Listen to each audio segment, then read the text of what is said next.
Gente, hoje eu tenho a honra de convidar essa plataforma Pastor Nelson.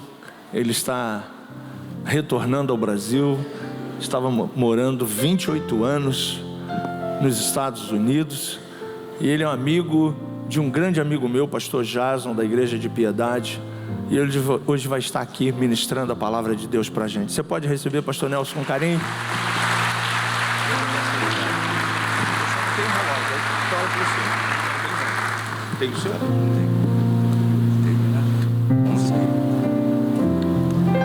Bom dia na paz. Quantos estão felizes por estar aqui nesta casa de oração? Já podemos sentir a presença do Espírito Santo. E esta é o motivo de estarmos aqui. Virmos adorar, abrir nossos corações, justamente para deixar que Ele emane o poder de Deus em nossas vidas e complete em cada um de nós aquilo que necessita ser feito em nossas vidas. Porque precisamos entender que apesar de sermos salvos em Cristo Jesus, não existe nenhum perfeito aqui. Quando você olha para o teu lado, quando você se olha no espelho, quando você olha para este lugar, nós devemos ter esta consciência: não somos perfeitos, estamos sendo aperfeiçoados. E é nisto que temos que aprender a convivermos uns com os outros. Que o Espírito Santo está aqui, trabalhando na área de nossas vidas. Por isso não se sinta frustrado, porque você ainda não é aquilo que você quer ser. Porque o Espírito Santo está trabalhando em mim e está trabalhando em você. Eu nasci na igreja, quer dizer, eu nasci no hospital, né? Mas fui criado na igreja. Aceitei Jesus aos 9 anos. Foi algo muito marcante na minha vida, porque quando eu vinha vindo à frente, eu vi algumas pessoas sorrindo. E quando eu cresci, eu entendi o sorriso daquelas pessoas que deveriam ser mais ou menos assim. O que esse menino, essa criança, entende por aceitar a Jesus? Mas o que eles não sabiam é que quando eu estava lá na galeria, e escutando a mensagem, eu senti que Deus falou comigo, e que eu precisava entregar minha vida a Jesus. Meus pais estavam desviados, ele da congregação, ela da Assembleia de Deus, mas eu estava indo na igreja com minha avó. Aos 13 anos, eu ouvi falar de uma vigília, nunca havia participado, e no outro dia ia haver um batismo em águas, e eu tomei aquela semana e disse: Jesus, se tu queres que eu me batize nas águas, porque eu não quero me batizar para depois me desviar. Eu não quero fazer como eu estava sempre olhando, eu sou muito observador, e eu já estava observando o comportamento de algumas pessoas, e eu disse: eu não quero me desviar. Então, se tu queres que eu me batize, isso é uma regra que eu pus para mim, não ponha para você, é outra história, tá? Se tu queres que eu me batize, então me batiza com o Espírito Santo. E aí vou entender que é o momento de eu descer as águas, e eu vou te seguir todos os dias da minha vida. E fui para a vigília. Eu não sabia nem como pedir o batismo com o Espírito Santo.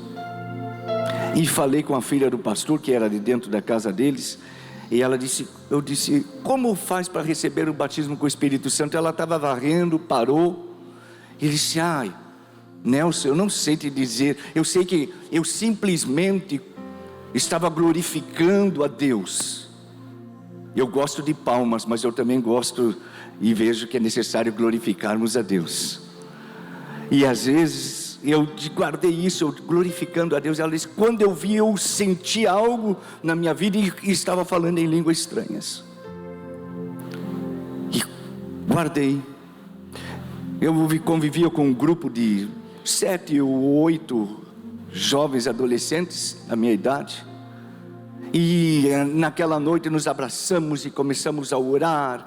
E eu fui vendo que um foi batizado com o Espírito Santo e tiraram ele da roda. E foi o outro, e foi outro, e eu fiquei só. E já era 00:10, e eu estava assim, de pé, chorando, porque todos tinham sido batizados com o Espírito Santo e eu ainda não havia sido. Mas de repente, quando eu estava dando glória a Deus, aleluia, aleluia, glória a Deus, algo sobrenatural tomou conta de minha vida e eu comecei a falar em línguas estranhas.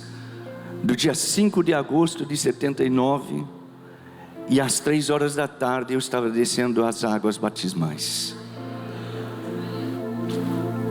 Sirvo ao Senhor desde os 9, como disse, comecei a pregar muito cedo. E o Senhor, eu estou contando isso para me dar um pouco a conhecer. Eu quero agradecer ao pastor Marcos pela amabilidade de me confiar este lugar tão maravilhoso, tão importante, para que vocês entendam um pouco daquilo que nós vamos falar. Mas o fato é que eu fui ao longo dos anos aprendendo que, como já disse, e a própria palavra ensina, não somos perfeitos. E nós, quando olhamos um templo como esse, tão lindo, tão aconchegante, nós às vezes estigmatizamos ele e dizemos: vamos à casa do Senhor. E ela é a casa do Senhor, ela é a casa de oração. Mas na minha visão de pastor, ela vai além de casa do Senhor e além de casa de oração. Por que eu estou falando isso tudo? Porque eu estou olhando para pessoas, para seres distintos, individuais. Cada um aqui, apesar de estar sentado um ao lado do outro, traz algo dentro de si. Às vezes traz um gozo, mas o outro está aflito. O outro está cheio do poder de Deus, mas o outro está debilitado. O culto não é igual para todos, até porque, como eu volto a dizer, ele é muito distinto. Então, eu não vim apenas no templo como sendo a casa de oração. Eu vim no templo porque algumas vezes eu não queria estar no templo de oração, porque eu não tenho força para orar, mas eu estava com fome, então eu vim ao restaurante de Deus. Este lugar, para alguns que estão aqui sentados, hoje é o restaurante, aonde você vem para alimentar a tua alma, que às vezes está apática, anêmica, e que precisa de uma comida diferente. Talvez algum está até visitando, não pertence a esta igreja, e ele quer comer uma comida diferente, porque lá na sua igreja, você está acostumado, quem sabe, com arroz, o feijão, e aquela ovinho frito, e não estou menosprezando, porque eu amo arroz, feijão e amo o ovo frito. Mas você quer algo diferente, e digo, hoje eu vou na Nova Vida. E aqui veio, e eu quero dizer que este restaurante está aberto e tem comida para todos quanto queiram comer. E é buffet, ou seja, você come à vontade. Você pode repetir. Mas para alguns, eles dizem, não, eu estou bem alimentado, minha igreja me alimenta, eu estou bem. Mas, então aí, para outros, ela não é o restaurante, ela é o hospital. Porque às vezes, alguns, o problema não é sua nutrição, o problema são suas feridas e suas enfermidades. Mas aqui, para alguns nesta manhã, ele é um hospital, onde tem o remédio que você ou eu precisamos. Mas não apenas, não basta ter o remédio, você precisa seguir as prescrições e seguir o tratamento para ter a solução a cura destas feridas. Mas para outros não é restaurante, não é hospital, porque esse não é o seu problema. O problema é que alguns gostam de conhecimento, então aqui é uma escola. Então você veio para aprender, Que bom que você não está com fome, que bom que você não está enfermo, que bom que não há raiz de amargura no teu coração. Que bom que você veio para aprender da palavra de Deus. Esta é a melhor escola, a melhor faculdade que podemos estar frequentando. Mas outros, isso tudo são aspectos da igreja.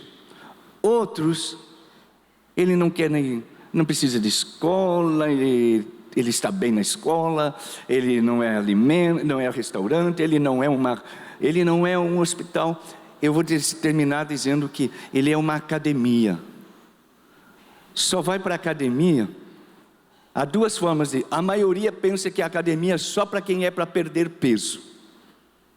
Tão gordinho, tem uma gordurinha a mais, vai para a academia. Mas não é só para academia, não é só para o gordinho, a academia é para a saúde. A academia é para aquele que também é fraquinho e precisa ganhar músculo, porque não tem força. Então a igreja é uma academia. Mas como uma academia?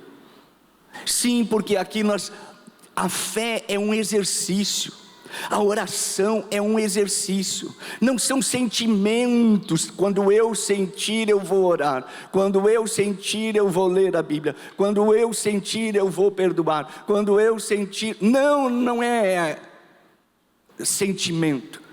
Tudo isso, amar, perdoar, orar, jejuar, ler, são exercícios que nós temos que fazer para ganhar musculatura espiritual, para nos tornarmos fortes, para caminharmos com vigor, e também para queimarmos aquelas calorias, aquelas gordurinhas que são carnais e que ganhamos através da acomodação.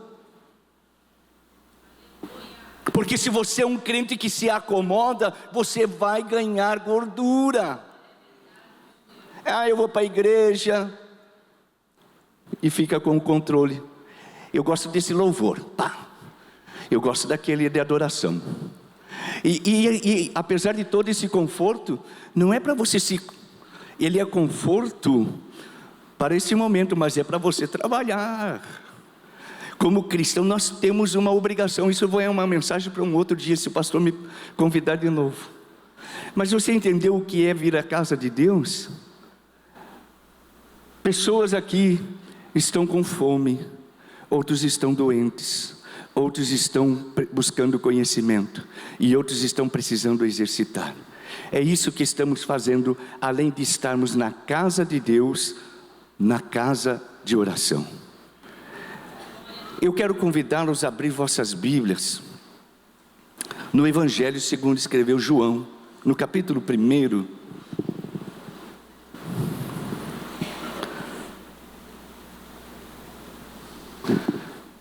Sou casado, muito bem casado, uma potiguar, filha. Potiguar é quem nasce em Natal, Rio Grande do Norte, é apenas por nascimento, porém criada em muitas partes do mundo, filha de missionários, viveu por muitos anos, foi criada no Mato Grosso, foram para a África, ao norte, sul da África.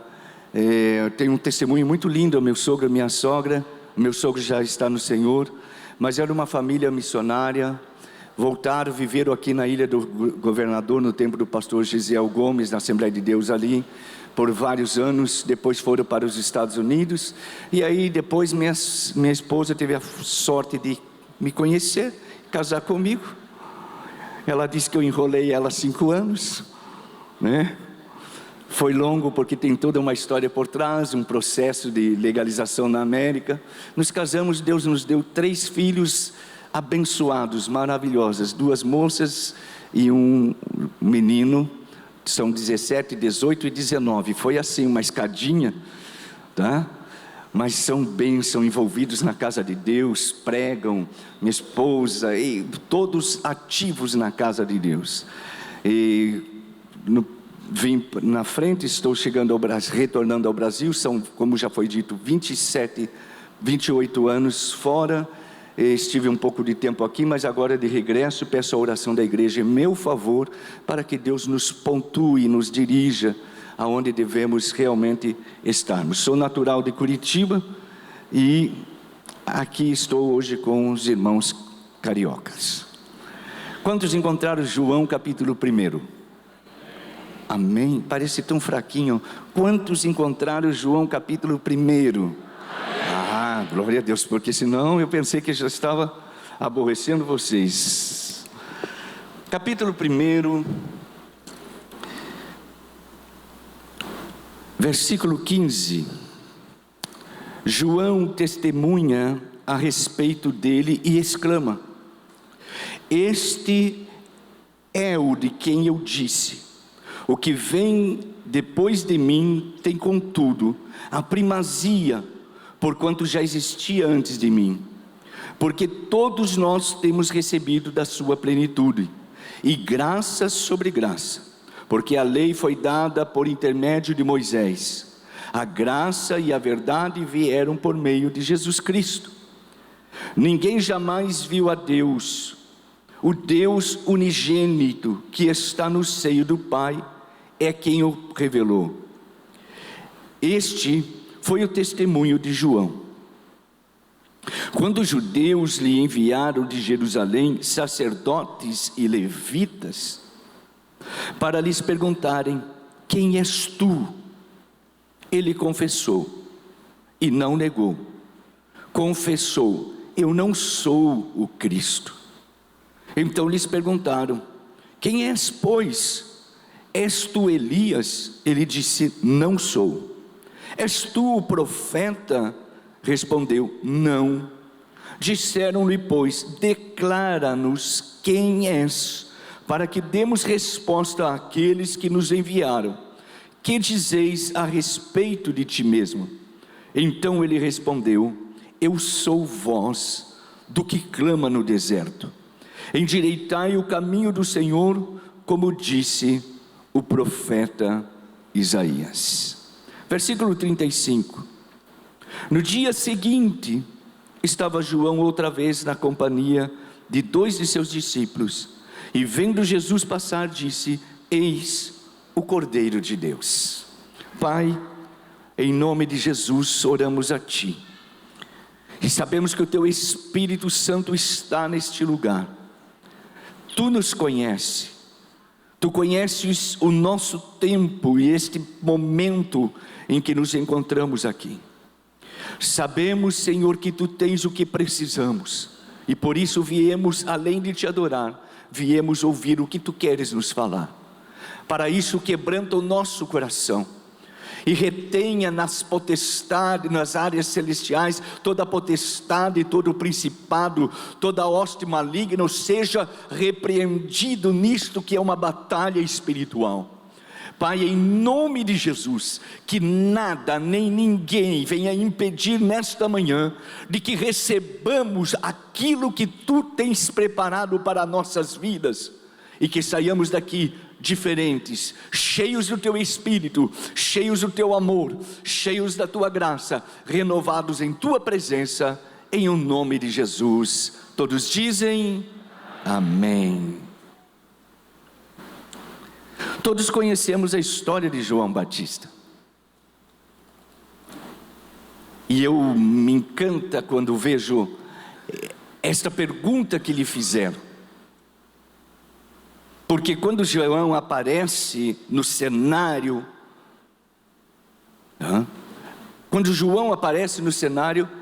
ele chama a atenção da sociedade de então. E não apenas chama a atenção por seu estilo, mas por sua pregação. E seu estilo, junto com sua pregação, começou a incomodar a sociedade. E por isso, por este desconforto, por este incômodo que João causou,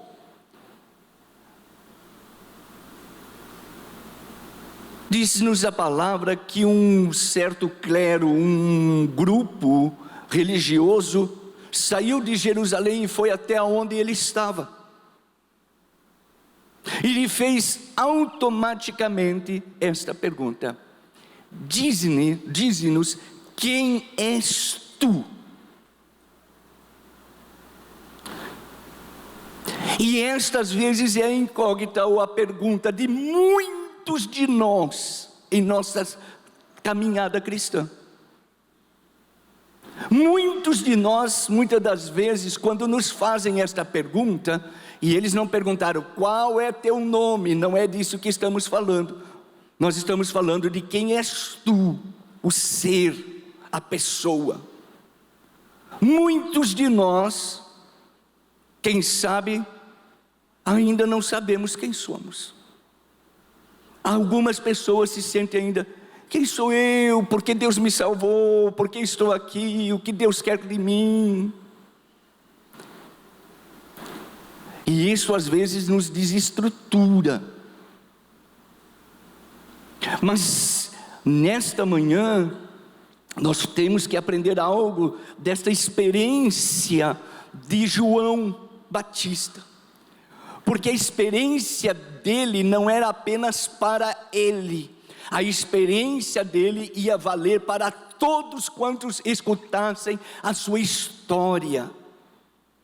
Então eu quero que você vá entendendo que aquilo que você vai vivendo não é apenas uma questão para você aprender, não é uma experiência apenas da tua vida, do teu casamento, da criação de filhos, do teu trabalho. Esta experiência a qual você é o primeiro a estar ganhando, ela é para ser compartilhada, porque ela deverá servir para todos quanto conhecerem a tua história. Ela vai ajudar as pessoas. É por isso que a palavra escrita nos orienta e nos ajuda nos dias de hoje, 2.000, 4.000 anos depois, e estamos sendo motivados e entendermos as coisas. João tinha uma seguridade, apesar de estar sendo confrontado. Ele tinha uma seguridade, que é a que nós precisamos ter também. Mas para poder falar isto, temos que ir ao livro de Lucas, capítulo 1. Porque João, o último dos profetas, João Batista, uma coisa que ele sabia é que ele era fruto de um milagre.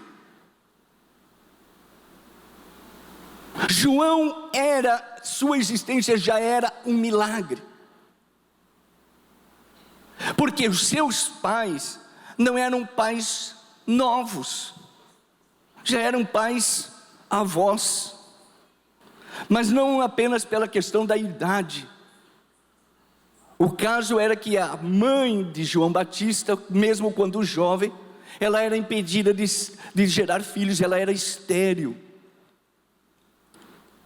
Nós temos que conhecer alguns dados, porque às vezes nós lemos a história de João Batista e não percebemos esses detalhezinhos. João Batista era filho de sacerdote.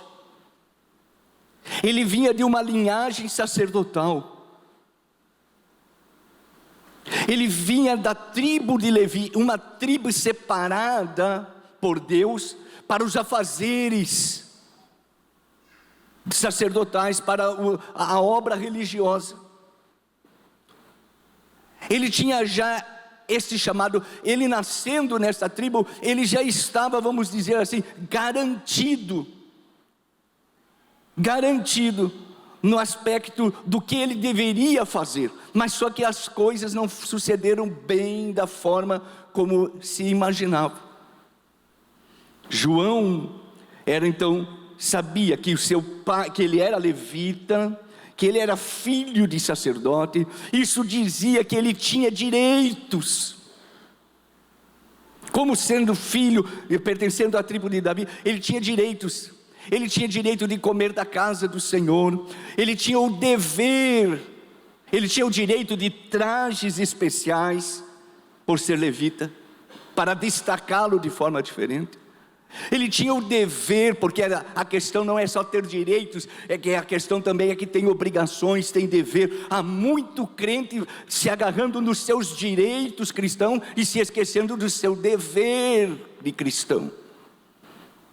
A questão não é só ter direito, a questão está que nós também temos responsabilidades.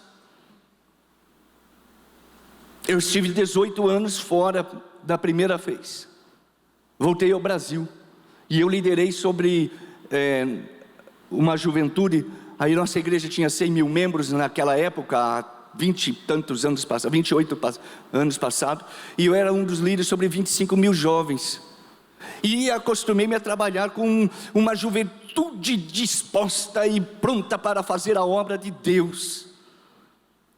Vigílias, visitas, culto ao ar livre, típico de nós assembleianos, porque é a minha formação.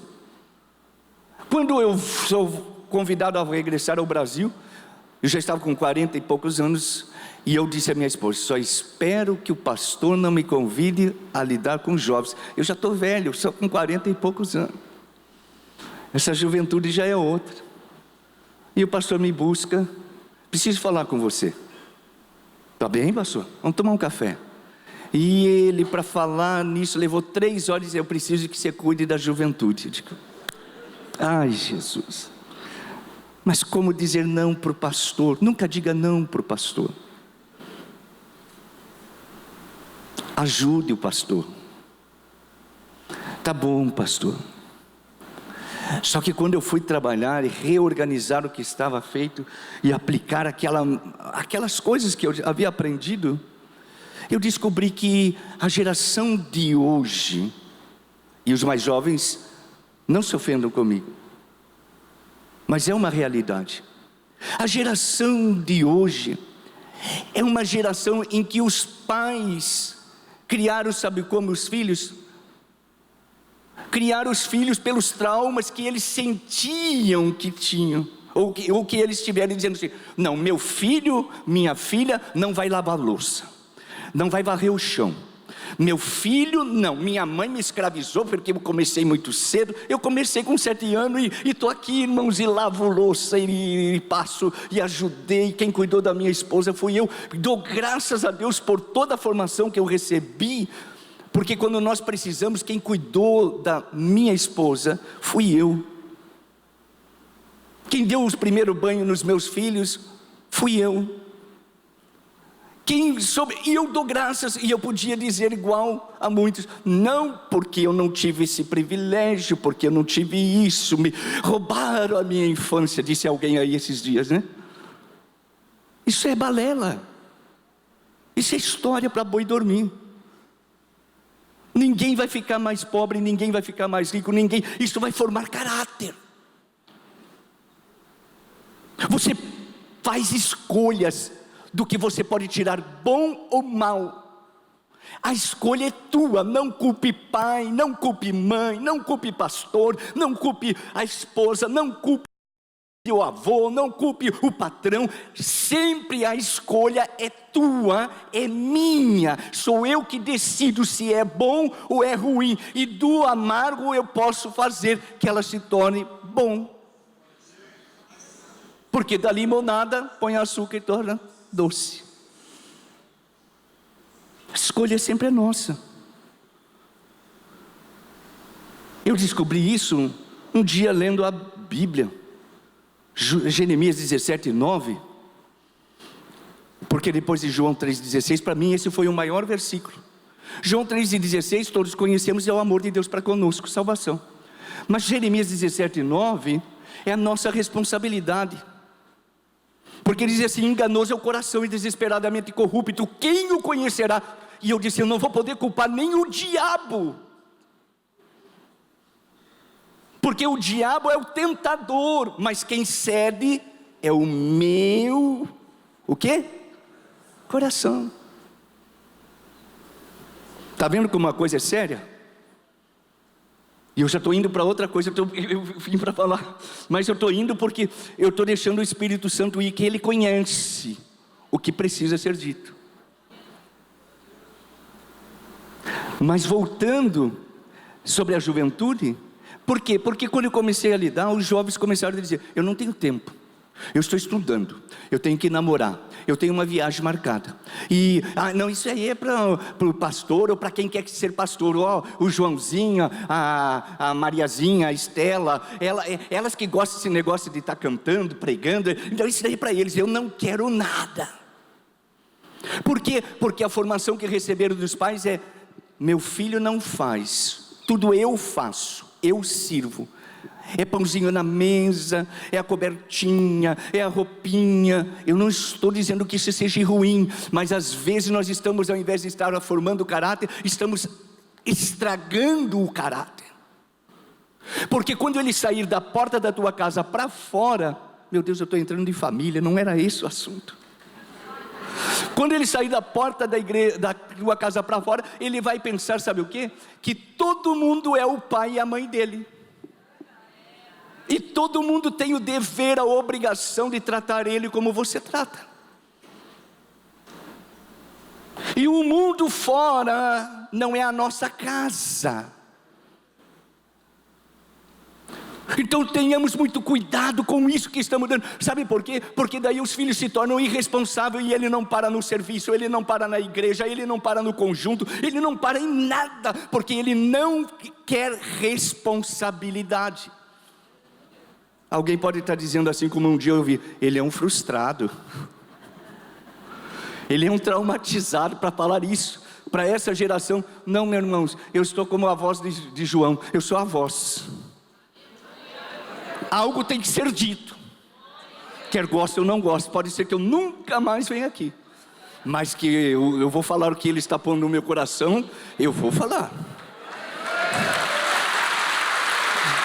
a ele.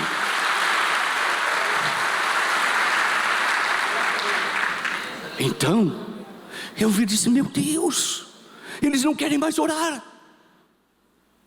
eles não querem mais trabalhar. Eu disse: Senhor, o que está acontecendo? E eu escutei que ele disse: esta é uma geração da transferência, que se transfere tudo, responsabilidade. Então isso leva-nos não apenas à igreja, mas a sociedade leva a um comportamento inseguro. Nós estamos em crise. Isso chama-se crise.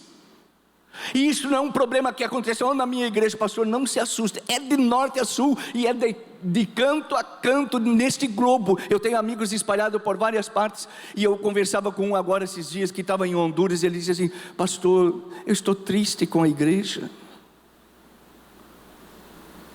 Sabe por que ele foi preso aos 18 anos, saiu aos 33 anos, pregador de mão cheia, um jovem, querendo pregar. E quando ele chegou, regressou, terminou sua sentença e foi para seu país. E quando ele chegou, ele encontrou uma igreja apática, anêmica, desinteressada, religiosa. E isso dói no coração de quem ama a Deus e a sua palavra. Se você não sente dor pelo que você está vendo, se você está dizendo que isto é um comportamento normal, eu nesta manhã quero orar por você, porque você está em risco, você está em crise, você está se conformando.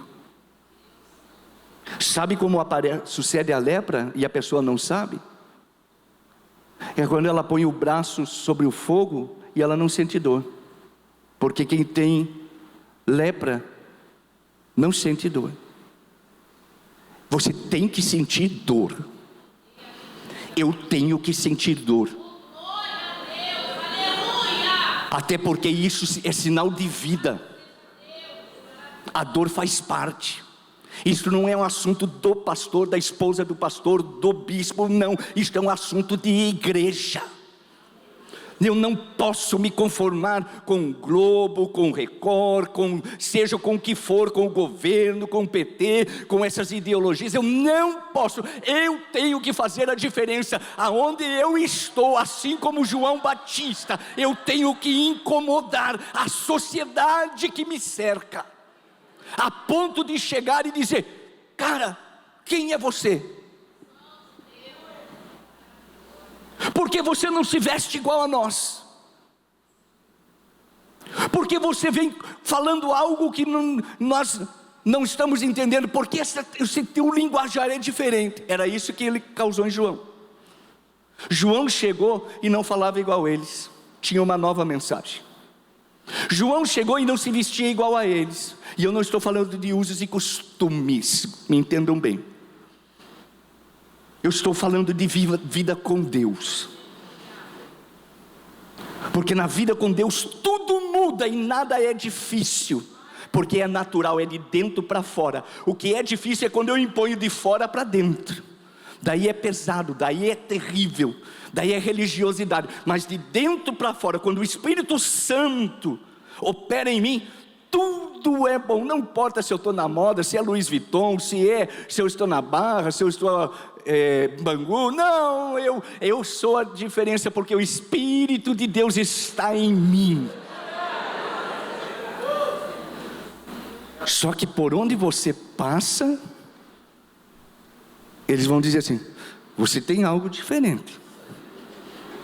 O que é isso? Um dia eu atravessava a rua tarde, o culto tinha terminado, estava junto com duas irmãs que me ajudavam muito, duas jovens. Eu cantava, elas pregavam. Somos como irmãos até o dia de hoje. Mas já era 10 e pouco da noite, íamos pegar o ônibus, e vinha um jovem mal vestido, e elas ficaram preocupadas: cuidado, olha aquele rapaz. Eu disse: não, fica tranquila. E quando ele estava do outro lado da rua e nós aqui, quando atravessamos, eu indo para lá e ele indo ao contrário. E de repente, quando ele chegou na outra linha, ele disse: ei, você aí? Parei, eu disse: eu? Ele: sim, você. Eu digo: pronto. Ele disse: o que é que você tem? Digo: por quê? Porque quando eu passei por você, eu senti algo diferente. Eu não falei, eu não saí com cartaz dizendo quem sou. Eu só passei. E ele disse: eu senti algo diferente. E eu disse: isto que você sentiu é o que você precisa. E atravessamos a rua e falamos para aquele jovem, e choramos com ele, e oramos por ele, e aceitou Jesus como seu Salvador. Você não precisa fazer muito esforço, você só precisa andar com aquele que te chamou, andar com o Espírito Santo que está trabalhando em mim e você. Como eu disse no princípio, não é porque somos melhor ou perfeito, não, é porque Ele está em nós e é Ele que faz a diferença. Eu não tenho bondade, eu não tenho mérito, mas Ele em mim é tudo isto bom. Vamos a voltar, João. Eu estou indo tão longe, gente, que vocês. Só que João fez a diferença sim. João era o filho, ele sabia que ele era um milagre. E eu quero que você entenda que todos aqui não somos diferentes de João. Todos aqui, quantos aceitaram Jesus como Salvador? Para mim dizer-se todos. Ainda há quem não aceitou, mas todos que aceitaram a Jesus são fruto de milagre. E nós precisamos ter isso em mente, porque nós estávamos destinados ao inferno, à eternidade. Nós não tínhamos direito Mas Ele olhou para nós e nos chamou pelo nosso nome. Isto é um milagre. Ele te escolheu e te deu vida, e agora você é uma nova criatura. Assim como João era o resultado de um milagre, de uma mensagem que alcançou seus pais, porque aí é interessante, ele era filho de sacerdotes, e já eram velhos, e a mãe era estéril.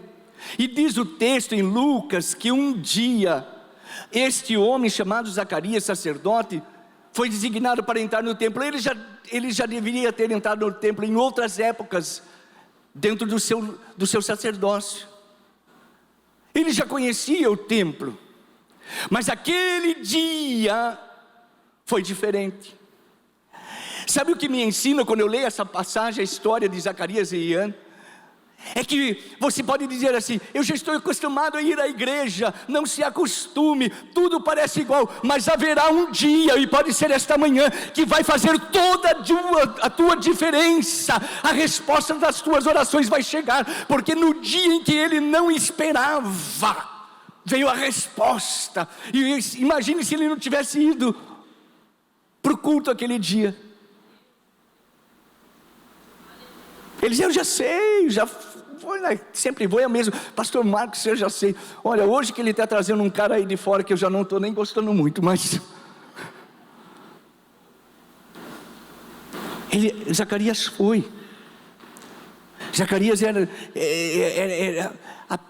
nós aprendemos tanto, porque o tempo eu tenho que correr, mas Zacarias nós não aprendemos tanto, porque ele era sacerdote, sua esposa, diz a Bíblia que eles eram justos e irrepreensíveis. Imagine Zacarias e Isabel nos dias de hoje. Você não pensa que porque lá não tinha internet, não tinha pecado. Não tinha Globo, não tinha... Eu estou fazendo propaganda, né, da Globo, hein? Vou deixar de falar dela. Não tinha televisão, não tinha internet, não tinha nada, era mais fácil. Não, pecado é pecado, tentação é tentação, igual para todo tempo. Sabe por quê? Tentação não é uma questão do que nós temos na mão.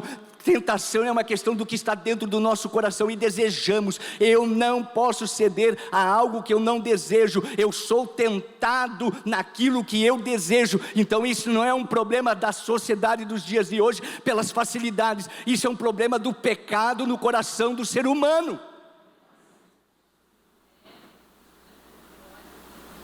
Só que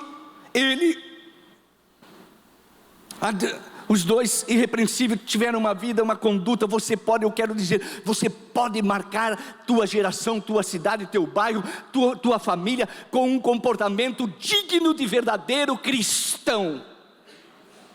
Mas isso não significa que por eles serem irrepreensíveis e justos, tudo era bom, porque diz que eles tinham um problema.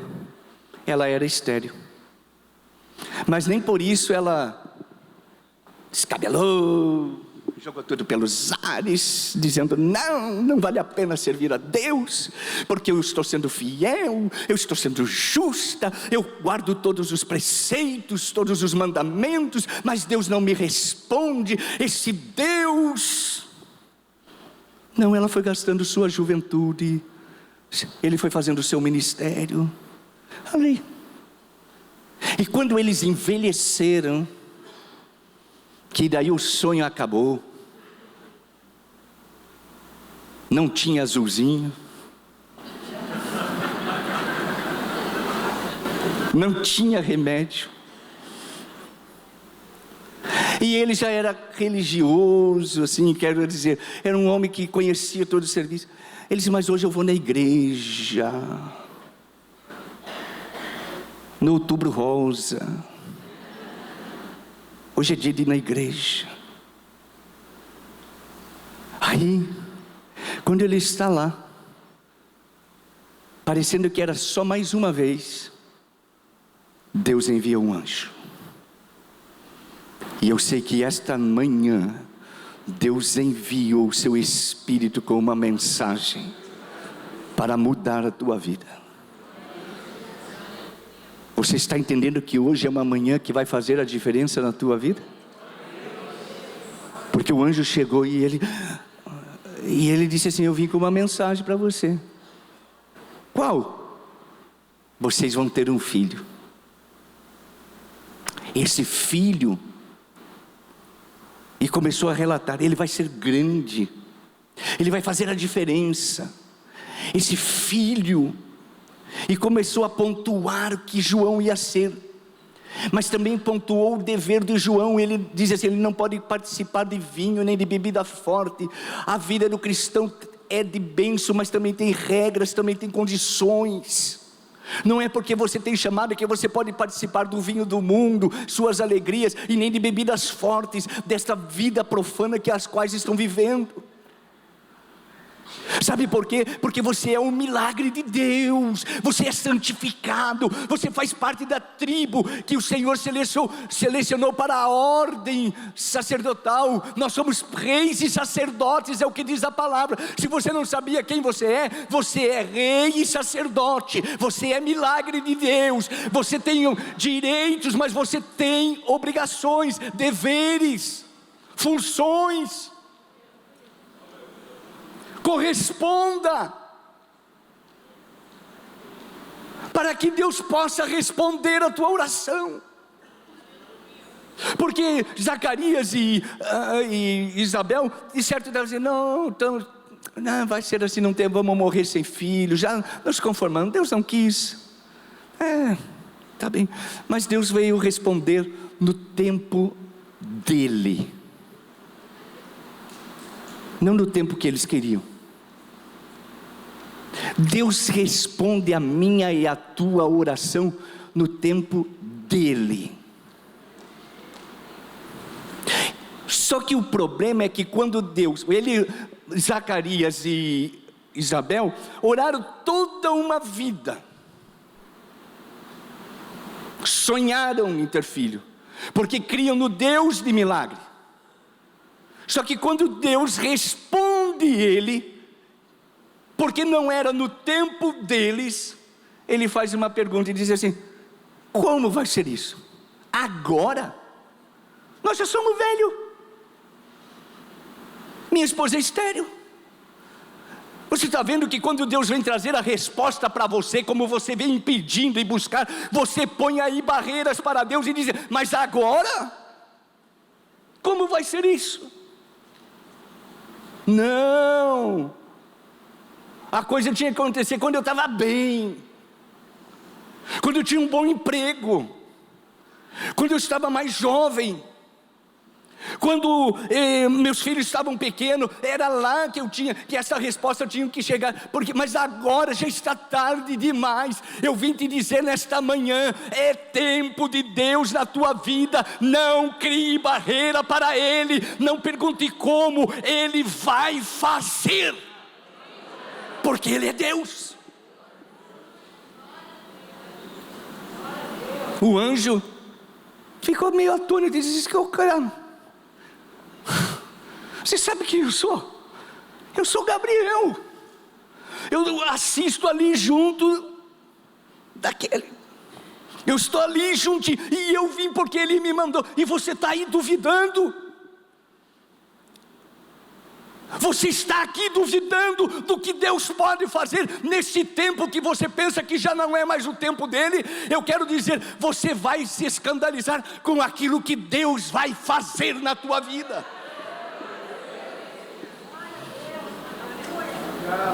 Não pense que a história foi só de Abraão e de Sara. Eles eram velhos, e o filho nasceu, porque quando Deus fala, cumpre. Quando Deus fala, Ele reverte todo o estado. Ele reverte as tuas forças, tuas condições, tua esterilidade. Porque esterilidade é algo morto, mas Deus tem poder para reviver o que está morto. Você está entendendo o que eu estou querendo dizer? E não é só apenas do campo físico, mas do campo espiritual. O que parece estar esterilizado, morto na tua vida, teus sonhos, Deus está revitalizando. Porque Ele está dizendo: eu vou fazer um milagre na tua vida. Eu tenho 4 minutos para parar e fazer uma oração. Mas o fato é que João cresce com todas essas histórias. Eu sou um milagre. Eu sou da tribo de Levi.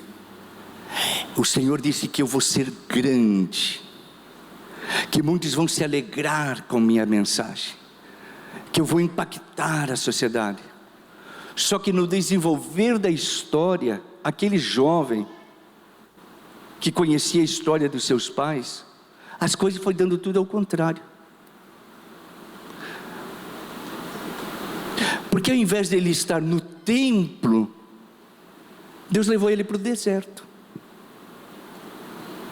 Ao invés dele ter vestes sacerdotais dignas, bonitas, que por onde ele passa chama a atenção de ser sacerdote, tem privilégio, Deus deu para ele vestes mais rudes. A comida que os sacerdotes tinham, carne das primeiras, coisa boa, cereais.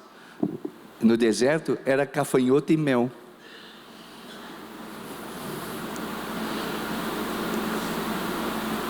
Mas e a promessa de que eu vou ser grande? Porque Deus falou um dia. O problema não é a forma como Deus fala, é a forma como eu interpreto o que Deus fala. Porque grande aos olhos de Deus não é o grande aos nossos olhos.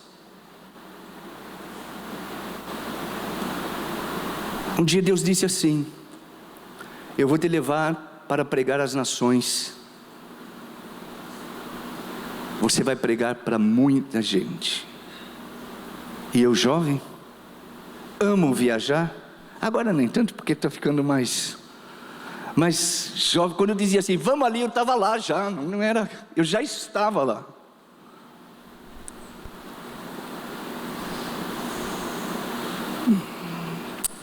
E eu pensei que ia pegar uma bagagem, uma mala, e ia viajar o mundo.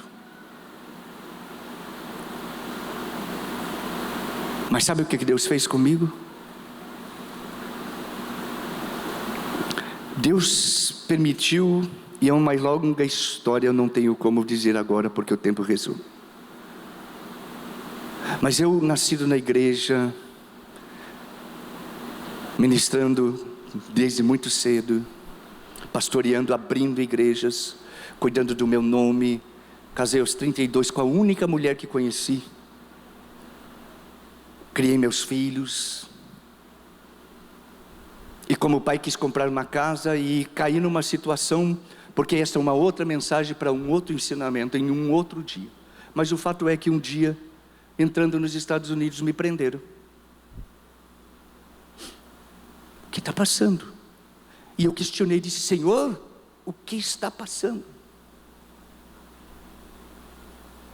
E o Espírito Santo me disse assim, Jeremias 29:11, eu sei os pensamentos que tenho a vosso respeito, pensamento de paz e não de mal, para vos dar o fim que desejais. Isso foi tudo o que ele me disse.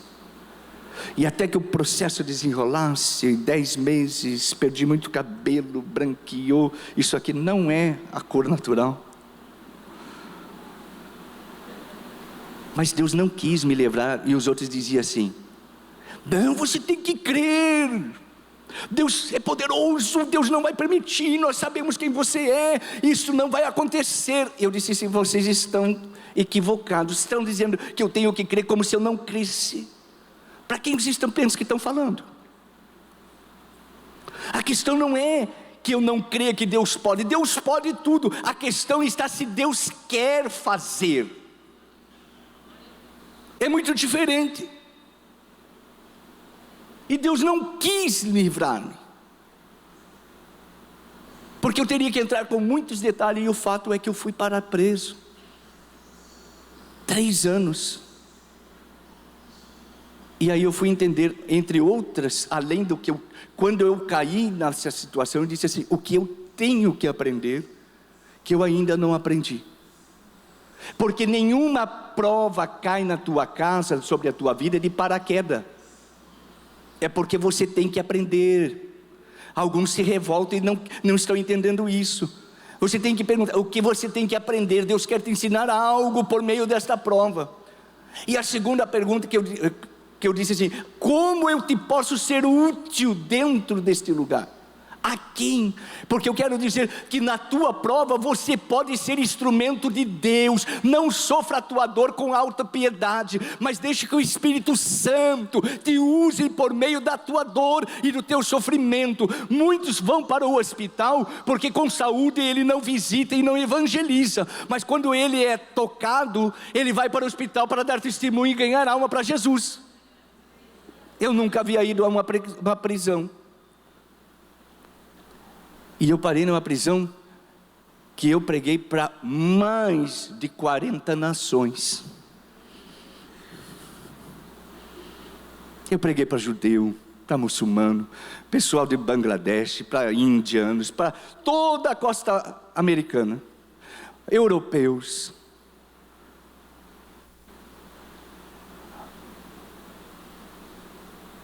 E eu digo uma coisa para vocês: eu vi Deus fazer coisas maravilhosas no meio do meu deserto,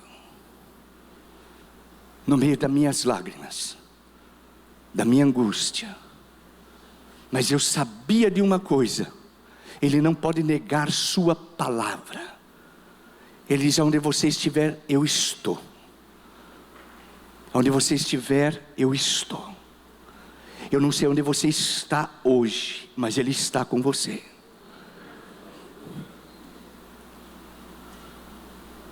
Às vezes nós cantamos e dizemos: para onde quer que for, eu irei, e não temerei, com gozo irei, pois comigo estás. Cantar é bonito, tem cada hino lindo, mas você não sabe o que está cantando. Porque quando chega na hora, eu não queria ir,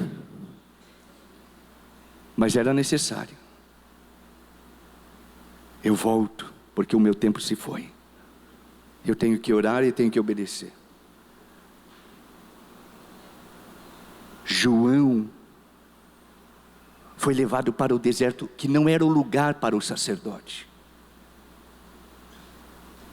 João teve que ser levado para o deserto, porque era no deserto que ele ia ter consciência de quem ele era. Sabe por que você é levado ao deserto? O deserto é o começar do nosso caminhar com Deus. Israel começou pelo deserto quando saiu do Egito. Jesus, antes de começar seu ministério, começou pelo deserto. O deserto faz parte da caminhada cristã. Então o João teve que começar do deserto, porque o deserto nos esvazia. Se ele tivesse sido levado para o templo, com as suas vestes, com sua comida, ele não saberia quem ele era. Mas ele só soube quem ele era por causa do deserto. Esse deserto, pelo qual chamamos de provação, é para te esvaziar e deixar que o Senhor apareça. Porque quando eles vieram questionar: quem é você?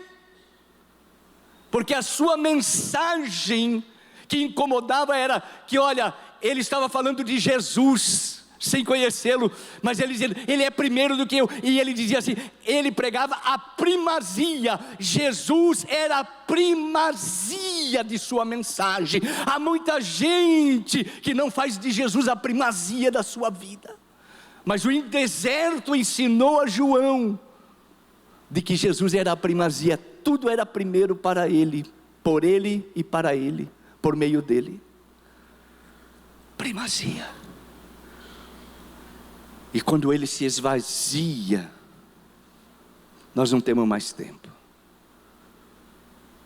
E pergunto a ele: quem é você? Eles quiseram confundir ele, porque é isso que a sociedade quer fazer. Olha, hoje quando eu entrei no carro, Quando eu entrei no carro, a esposa do pastor falava com o pastor Jazz e disse assim: quando eu vi ele me fez lembrar porque ele parece muito com o Benihim, mais jovem. E já me falaram que eu pareço com tanta gente, mas eu não sou nenhum deles. Às vezes o mundo quer te confundir, dizendo: sabe que você parece o Bambambam? Você é o cara. Porque eles diziam assim: você é o Messias, não o Bolsonaro. Você é o Messias. Você é o esperado. Você é aquele... E alguma pessoa, se não está no deserto, não sabe responder isso, porque ele pode se achar. Eu sou o cara para essa banda. Eu sou o pastor, perdão pastor, mas eu sou, sem mim essa igreja aqui... Não, minha família não vive sem mim. Eu posso dizer que a tua família vive sem você. A minha viveu sem mim. Porque Deus cuidou. Quem está no controle de tudo é Deus. Você só é o meio. E João, você é o Messias? Eles não, menos. Você é Elias, o mais esperado depois do Messias, por questões proféticas. Também não. Às vezes você diz: não quero o primeiro lugar, mas você aceita o segundo. Aqui está mais confortável, mas não é nem o primeiro nem o segundo. E eles vão rebaixando até que eles dizem: mas diz-nos quem é você. Porque ele esteve no deserto, ele dizia assim: eu só sou a voz. Voz não aparece. Voz só transmite. Sabe o que eu sou aqui? Eu só sou a voz. Eu só estou transmitindo o que está fluindo dele através de mim para nós todos. Porque eu não estou pregando para vocês, eu estou pregando para mim. Eu nunca preguei esta mensagem que eu estou pregando. É aqui só para vocês. Para todos nós. Eu só sou a voz. Sabe quem você é? Quem você é?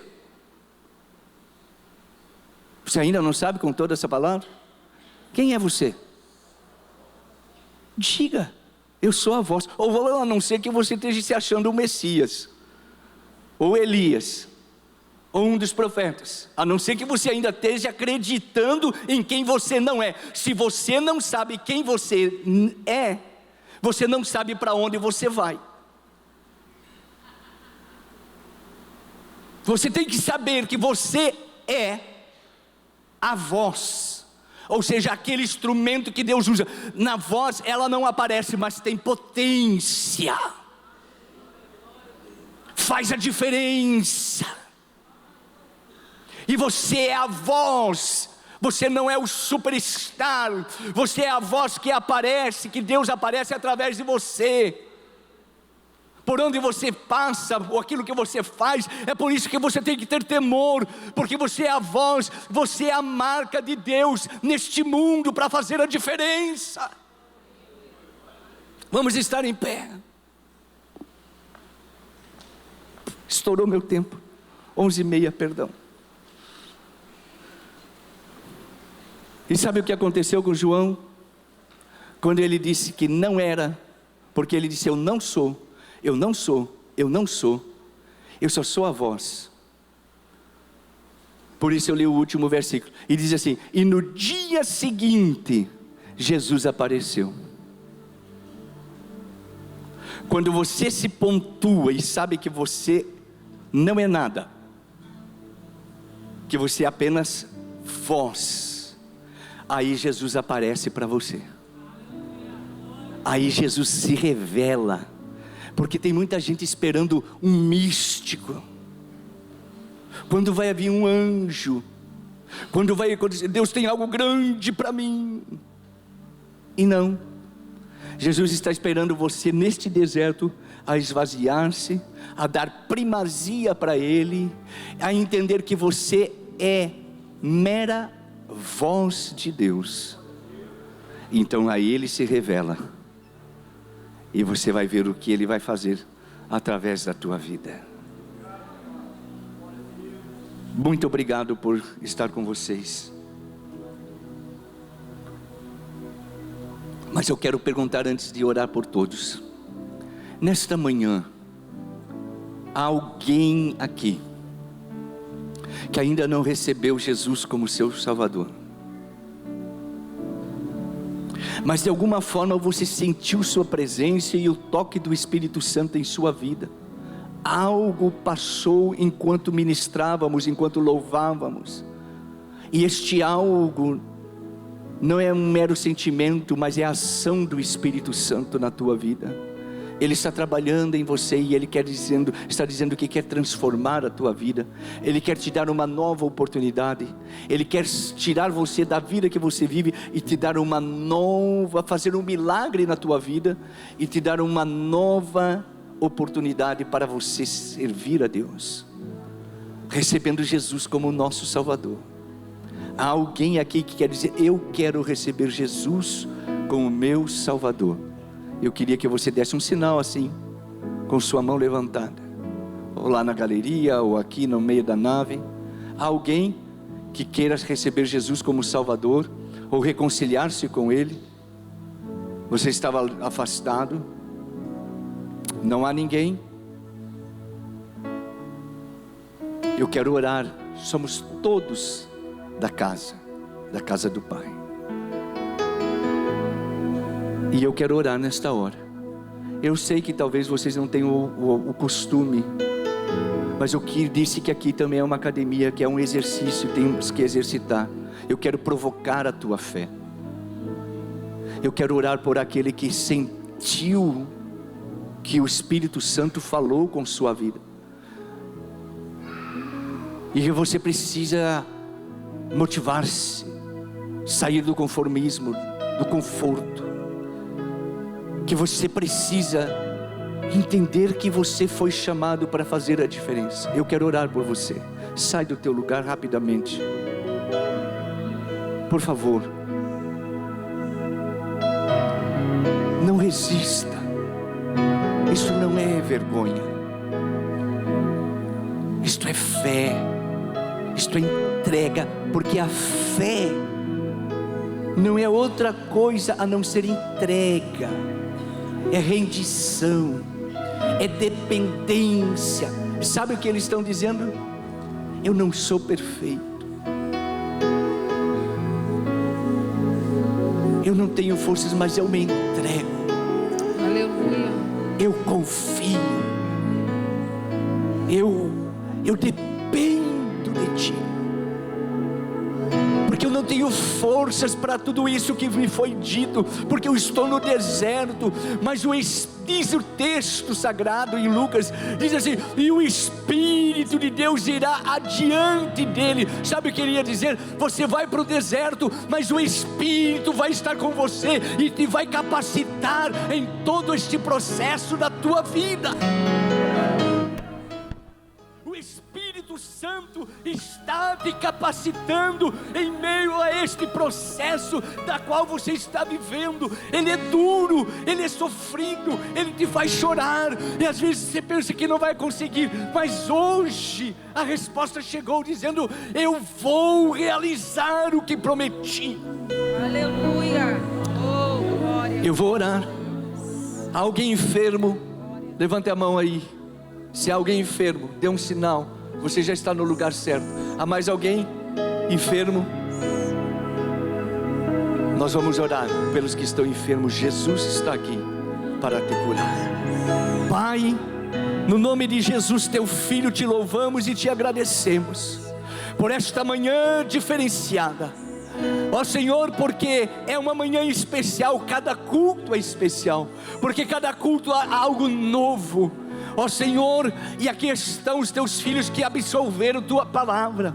Tu conheces o processo em suas vidas, tu conheces suas necessidades. Ó Espírito Santo, tu os tocaste, tu os trouxeste, e eles estão parados diante de ti.